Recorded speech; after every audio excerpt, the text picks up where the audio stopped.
Hello दोस्तों, स्वागत है आपका हमारे यूट्यूब चैनल पर। दोस्तों, आज हम यूपी ट्रिपल एससी मुख्य सेविका का 5वां प्रैक्टिस सेट लेकर आए हैं।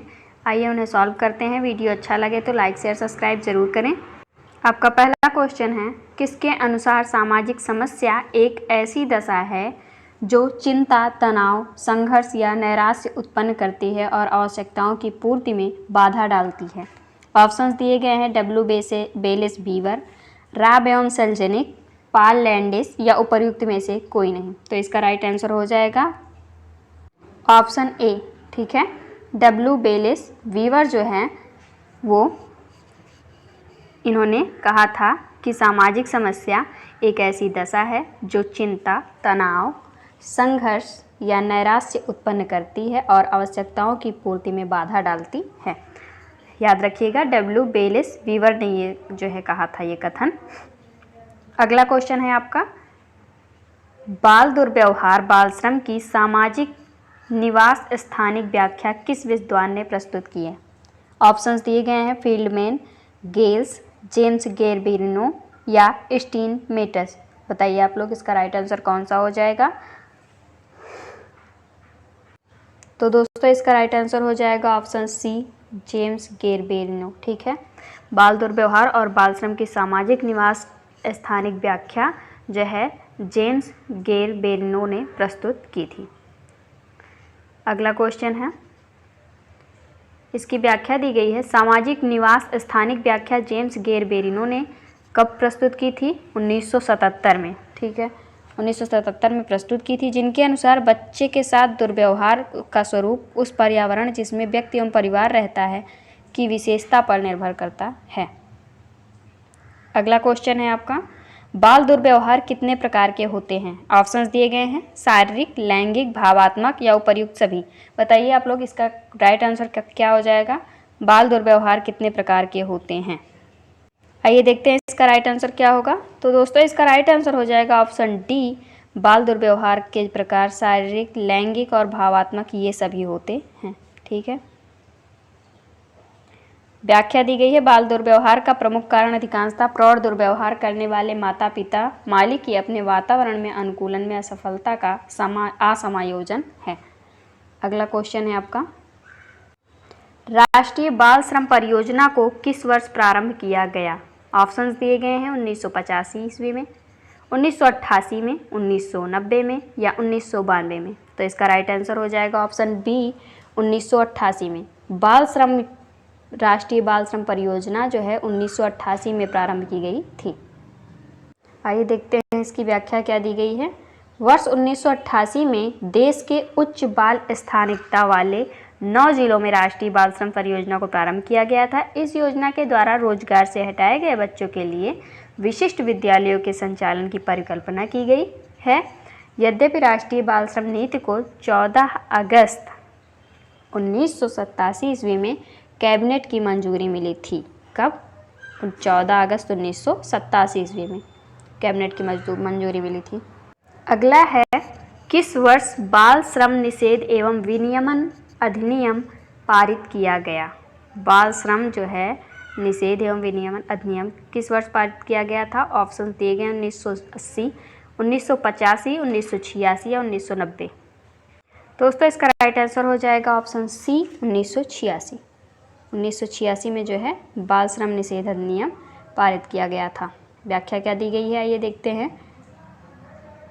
गुरुपद स्वामी समिति की रिपोर्ट के अनुसार बाल श्रम निषेध एवं विनियमन अधिनियम को वर्ष 1986 में पारित किया गया था। किस समिति की रिपोर्ट के आधार पर? गुरुपद स्वामी समिति की रिपोर्ट के आधार पर। यह अधिनियम कतिपय विनिर्दिष्ट खतरनाक पेशों प्रक्रियाओं में बच्चों को रोजगार दिए जाने पर को प्रतिबंधित करता है। ठीक है, गुरुपद स्वामी की रिपोर्ट के आधार पर बाल श्रम नियम अधिनियम को जो है 1986 में पारित किया गया था। इंपॉर्टेंट है। अगला क्वेश्चन है आपका, संविधान में किस अनुच्छेद के तहत बाल श्रम का प्रतिषेध किया गया है। ऑप्शंस दिए गए हैं अनुच्छेद 20, अनुच्छेद 22, अनुच्छेद 24 या अनुच्छेद 23। तो इसका राइट आंसर हो जाएगा ऑप्शन डी, अनुच्छेद 24। अनुच्छेद 24 के तहत जो है संविधान में बाल श्रम का प्रतिषेध किया गया है कि 14 वर्ष से कम आयु के बच्चों को कारखानों में नहीं लगाया जाएगा। व्याख्या इसकी दी गई है, आइए पढ़ लेते हैं।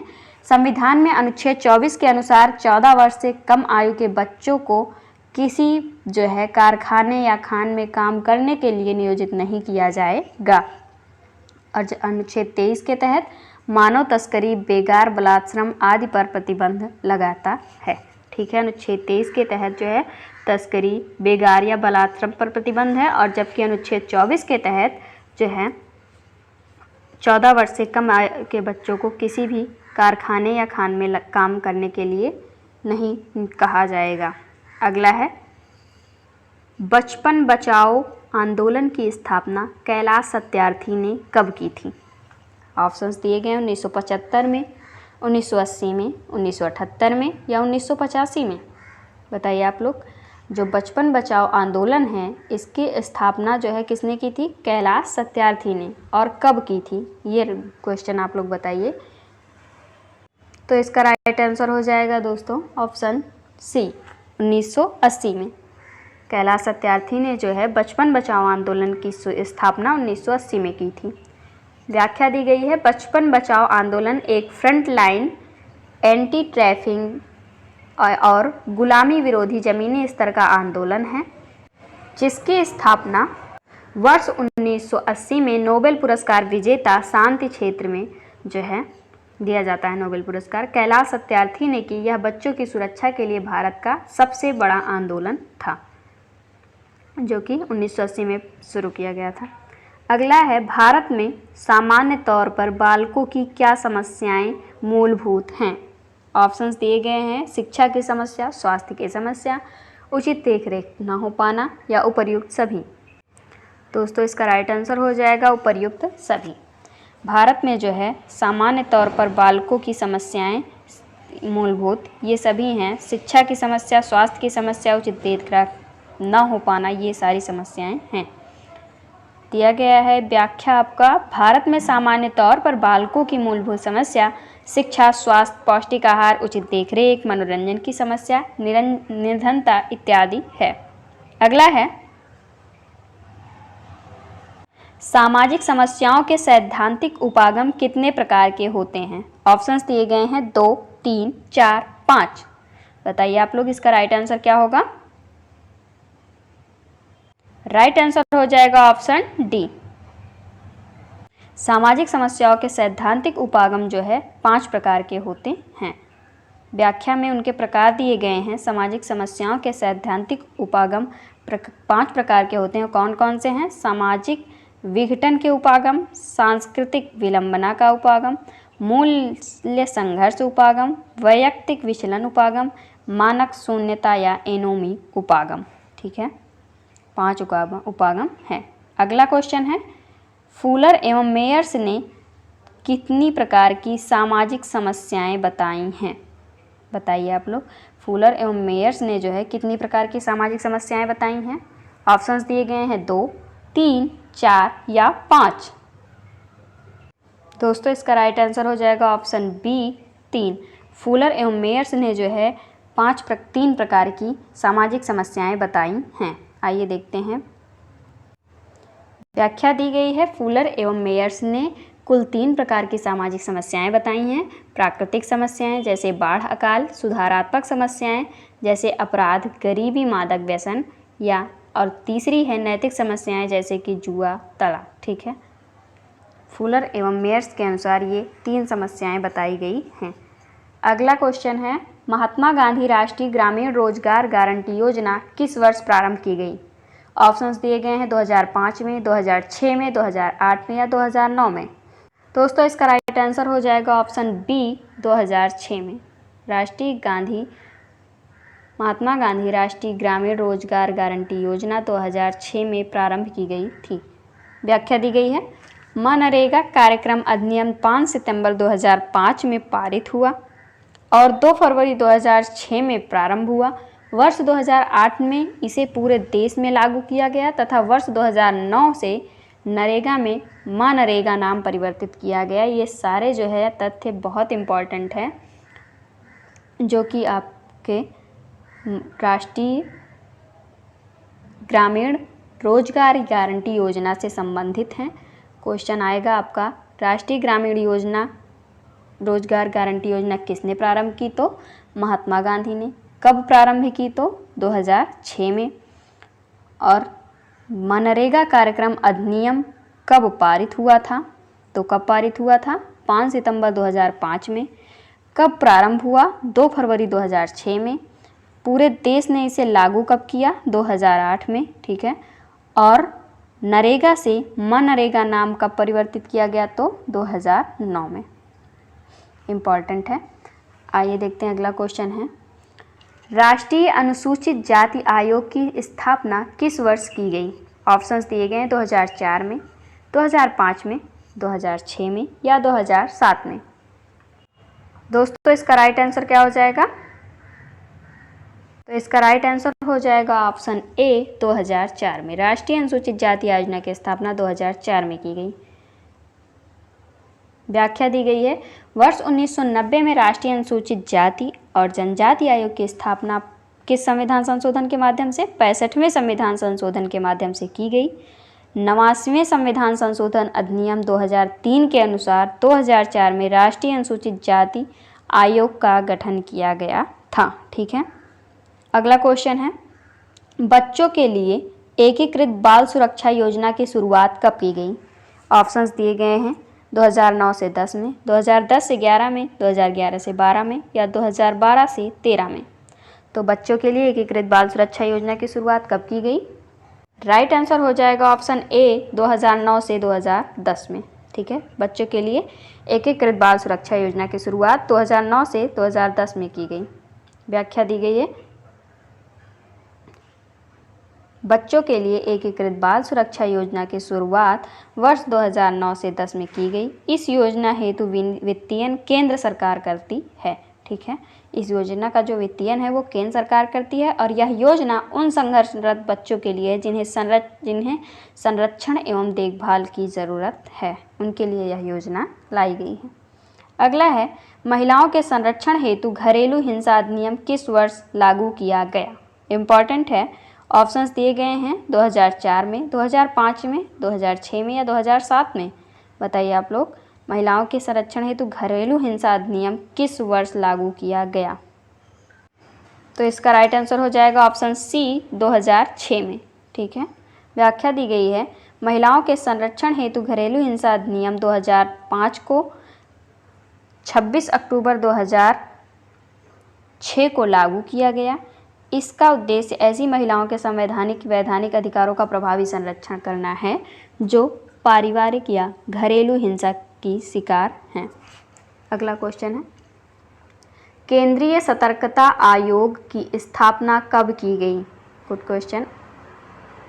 बताइए आप लोग, केंद्रीय सतर्कता आयोग की स्थापना कब की गई? इसका राइट आंसर हो जाएगा ऑप्शन बी 1964 में।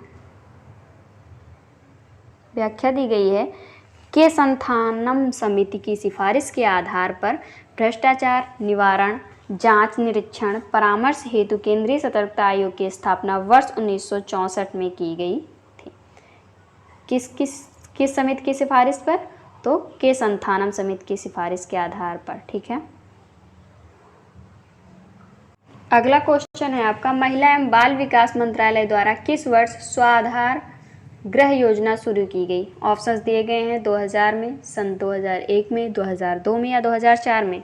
तो दोस्तों इसका राइट आंसर हो जाएगा ऑप्शन सी 2002 में। महिला एवं बाल विकास मंत्रालय द्वारा जो है स्वाधार गृह योजना 2002 में शुरू की गई थी। व्याख्या दी गई है, कठिन परिस्थितियों में महिलाओं के पुनर्वास के लिए वर्ष 2002 में महिला एवं बाल विकास मंत्रालय ने स्वाधार गृह योजना की शुरुआत की। इस योजना में महिलाओं लड़कियों की ज़रूरत के अनुसार आश्रय, भोजन, कपड़े और देखभाल की व्यवस्था करती है। अगला है, इनमें से क्या बाल अपराध का एक कारण नहीं है? ऑप्शंस दिए गए हैं टूटे परिवार, भावात्मक अस्थिरता, मानसिक क्षीणता या सही सामाजिकरण। बताइए आप लोग, कौन सा जो है बाल अपराध का एक कारण नहीं है? इसका राइट आंसर हो जाएगा ऑप्शन डी, सही सामाजिकरण जो है ये बाल अपराध का कारण नहीं होगा। ठीक है। अगला क्वेश्चन है, भारतवर्ष में बाल अपराधी किस आयु समूह में आते हैं? ऑप्शंस दिए गए हैं 12 वर्ष के नीचे, 14 वर्ष के नीचे, 18 वर्ष के नीचे या 20 वर्ष के नीचे। दोस्तों इसका राइट आंसर हो जाएगा ऑप्शन सी, 18 वर्ष के नीचे जो हैं बाल अपराधी की आयु समूह में आते हैं। ठीक है। व्याख्या दी गई है, किसी निश्चित आयु सीमा के नीचे के बालकों द्वारा किए गए समाज विरोधी व्यवहार को बाल अपराध कहते हैं। भारतवर्ष में बाल अपराधी 18 वर्ष की आयु के नीचे समूह में आते हैं। अगला है, एक बच्चे का विद्यालय से खिसक जाना क्या कहलाता है? ऑप्शंस दिए गए हैं, किशोर अपराध, अनुपस्थिति, पलायनशीलता या आवारागर्दी। दोस्तों इसका राइट आंसर हो जाएगा ऑप्शन सी, पलायनशीलता। एक बच्चे का विद्यालय से खिसक जाना जो है पलायनशीलता कहलाता है। व्याख्या दी गई है, एक बच्चे का विद्यालय से खिसक जाना पलायनशीलता कहलाता है। हर्षकोविट्स ने अपने अपराधों के आधार पर बाल अपराधों को 6 समूहों में वर्गीकृत किया है। कितने समूहों में? 6 समूहों में। किसने? हर्षकोविट्स ने। वो कौन कौन से हैं? जैसे कि असाध्यता, जैसे घर देर से आना, आज्ञा उल्लंघन, यह असाध्यता कहा जाएगा। भगोड़ापन या पलायनशीलता, घर या स्कूल से भागना। चोरी, छोटी चोरी से लेकर सशस्त्र लूट मार तक। और संपत्ति का ध्वंस, जिसमें सार्वजनिक व निजी संपत्ति दोनों शामिल हों। 5वां है हिंसा, शस्त्रों का प्रयोग समाज के विरुद्ध करना। 6वां है यौन अपराध, समलैंगिक कामुकता से लेकर बलात्कार तक। अगला क्वेश्चन है, परिवार के निम्न में से कौन से संबंधों का टूटना पारिवारिक विघटन का कारण बनता है? ऑप्शंस दिए गए हैं, रक्त संबंध, वैवाहिक संबंध, संयुक्त परिवार में रक्त संबंध और एकाकी परिवारों में वैवाहिक संबंध, या इनमें से कोई नहीं। तो इसका राइट आंसर क्या हो जाएगा? राइट आंसर हो जाएगा ऑप्शन सी, संयुक्त परिवारों में रक्त संबंध और एकाकी परिवारों में वैवाहिक संबंध। ये जो है संबंधों का टूटना कारण बन सकता है पारिवारिक विघटन का। ठीक है। तो दोस्तों ये थे कुछ आपके इम्पॉर्टेंट क्वेश्चन जो हमने अभी सॉल्व किए। आप लोग इसके पहले के वीडियो जाके हमारे यूट्यूब चैनल पर देख सकते हैं जो हैं, और सारे प्रैक्टिस सेट सॉल्व कर सकते हैं। मिलते हैं अगले वीडियो में नए प्रैक्टिस सेट के साथ। आप लोग प्रैक्टिस सेट ज़्यादा से ज़्यादा हो, जितना हो सके मारिए दोस्तों। वीडियो अच्छा लगा हो तो लाइक, शेयर, सब्सक्राइब प्लीज़ करें। धन्यवाद।